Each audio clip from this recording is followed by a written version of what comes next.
breakaway group of migrants from the caravan moving through Guatemala has reportedly reached the border with Mexico. This comes just hours after President Trump threatened to send in the military to secure the border if the migrants aren't stopped. The president blaming Democrats for the new crisis on Twitter, claiming their support of weak immigration laws is making the situation worse.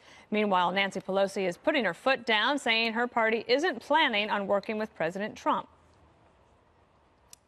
Oh, she says, I'm sorry, I don't see any of us voting for wall funding. We have a responsibility to secure our borders. There are ways to do that that are consistent with civilization, humanitarianism, and who we are as a nation. We have to remove all doubt about that. And with only 19 days to go until the midterms, a new Fox News poll shows what's extremely important to voters.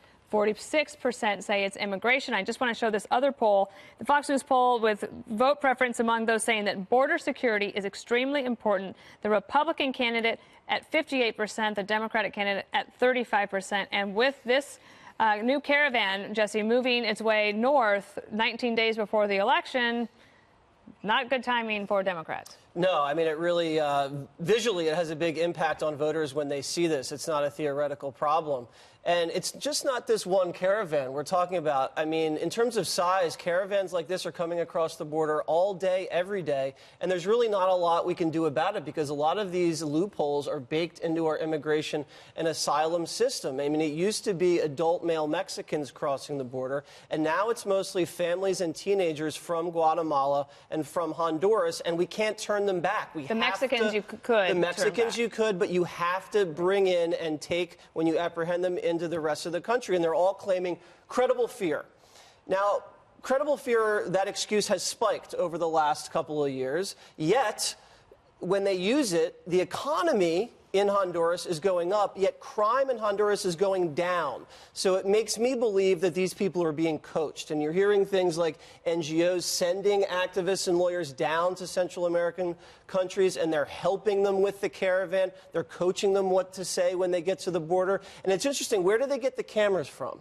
You know, we're hearing a lot of these NGOs are bringing these camera crews in. Then all of a sudden the people get off the van. They walk when the camera crews come out. The camera crews stop recording. Then they hop back in the van. Then once they get to Mexico, they pay the drug cartels and the smugglers $5,000 per family unit to get them across. The drug cartels are the only ones making any money in this process. The drug cartels and the open border Democrats, they are on the same side. These drug cartels have made $2.5 billion in smuggling alone per year. That's on top of the drug profits, and that's a lot of money. So we have to change the immigration laws so that you treat people that cross the border, if you're from Central America, the same way you do it as you're from Canada and Mexico.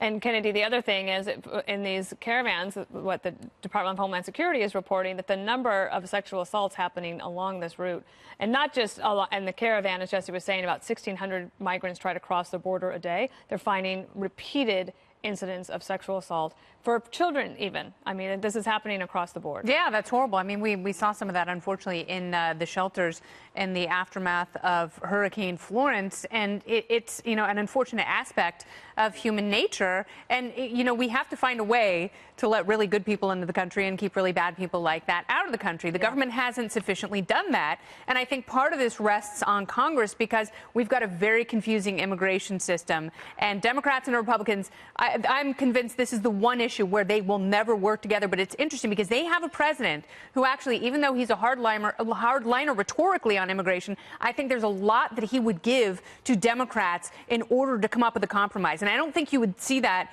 with the Obama administration and Republicans in the same way, or with past Republican administrations. So they need to fix that. And if you think about the kind of people you want to have in this country, you want people who are hardworking, people who are ethical, people who look out for their families and their communities, and people who are very physically strong. So I think we need to set up an American Ninja Warrior obstacle course at the border, and whoever can make it, you can't fake it, they get through.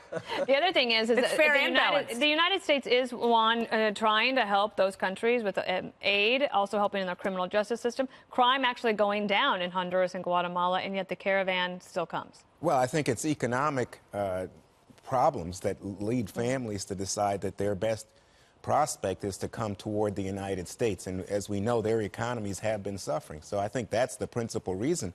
But I'm interested in this as a political ploy by Republicans because clearly immigration's not a big issue in this campaign. According to the polls, only like 7% of people say it's a big issue. The number one issue is health care.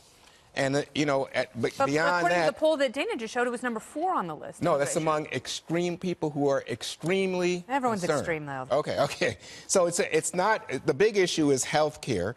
And then you start looking and, you know, the secondary issue is reining in President Trump. And the third one is people who want Democrats to control the House of Representatives.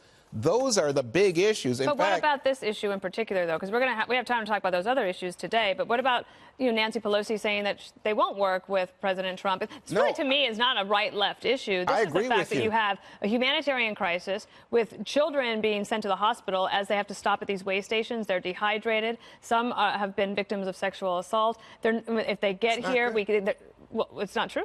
I said not good. Oh, no, it's not good. So why would Nancy Pelosi already be signaling that they wouldn't do anything to help? No, she's talking about the wall. I need to push back on you a little bit on something. But this is an important correction because it wasn't extreme voters. It was actually a poll of likely voters. No, people who are extremely concerned. It is vote preference among those who say that border security is most important. They would prefer the Republican. That's what I was saying. Okay, so what I think you have to understand is that Nancy Pelosi's talking about the wall, Dana, and about the president's persistence. I think yesterday, remember, we quoted her saying it was a manhood issue for him. It's a political issue. He sees it as a promise he made to his base that he wants to deliver for his base.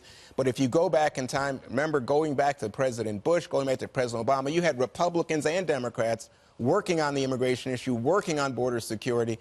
But Trump has made it all about the wall. And what Nancy Pelosi is saying, hey, this is not about the wall. It's not a good expense of money or time. And certainly not to be mean to people. Let's get Greg in here, because one of the things Nancy Pelosi says, and you hear this from Democrats a lot, is this is not who we are as a nation. Yeah, it's a cop-out. It's actually disgusting. What happened to the Democratic Party? As Juan said, Bill Clinton, President Obama understood that border security helps define a country. And like it or not, the wall is actually part of border security. How could it not be? We have fences. We have a president that's interested in putting out a wall. Putting up a wall? Again, like I said before, if you're on safari and you're being chased by a rhino, you hop into the first truck you see. You don't wait for the fourth truck. So there's a huge dishonesty going on with the media here when they willfully ignore the land between Honduras and Guatemala and the United States. Imagine how many lives would be saved and how many rapes would be prevented if they actually were able to stop once they leave their country and lay claim to some land there rather than having to risk their lives making it to our border. That is a huge hypocrisy that somehow we're encouraging people to make this terrible, terrible journey for some kind of political optics. And I hate using the word optics. Lastly, to your point, where is the Me Too movement? Like, you are putting women in danger for this issue. Where are you? How can you allow this to happen? That's actually pretty disgusting. Well, I think, but you raise a really good point about Mexico. And that's one of the things, if you take some of the hyperbole and rhetoric out of it and you look at what the president is saying, he's appealing to Mexico, aside from threatening to shut down the southern border. But they do have some responsibility here, and they do open up both borders in order to send people further north. So if it is a humanitarian issue, and Mexico is a humanitarian country with people who care very much about their friends and neighbors to the north and south, then why don't they have better systems in place to absorb some of the refugees? The other lie is that economic problems make your life, put your life in threat. It's like, no. It's like you stay in the country and deal with these economic problems. Well, you know what? We have a history in America of people from Cuba getting on the high seas, risking their lives. We have people, remember during World War II. Country. Wherever there's leftism, that's where people are in danger. Well, all I'm saying is there's a history of people putting themselves at great risk in order to reach our shores because they believe in America. They like the financial There's something in between here and there. No, but I'm Mexico. saying it's not. Believe me, we have a better, stronger economy than Mexico. But one thing is, so you now have a menu of options you can choose. No, I'm telling you that's what families are focused on. I think they're really really focused on their children, Greg. They want to create the greatest opportunity. I do. I want to go back to something Jesse said just for a last word, and that is that the drug cartels. Apparently, there's not a single person that has come across the border that hasn't had to pay some sort of money as a family or as an individual to the drug cartels, and perhaps there's something there that you could find a bipartisan agreement on, figure out a way to target those drug cartels, those leaders and their finances, and shut them down. I mean, they're making fistfuls of cash every day from these smuggling operations on top of the profits they're making from heroin, cocaine, and marijuana.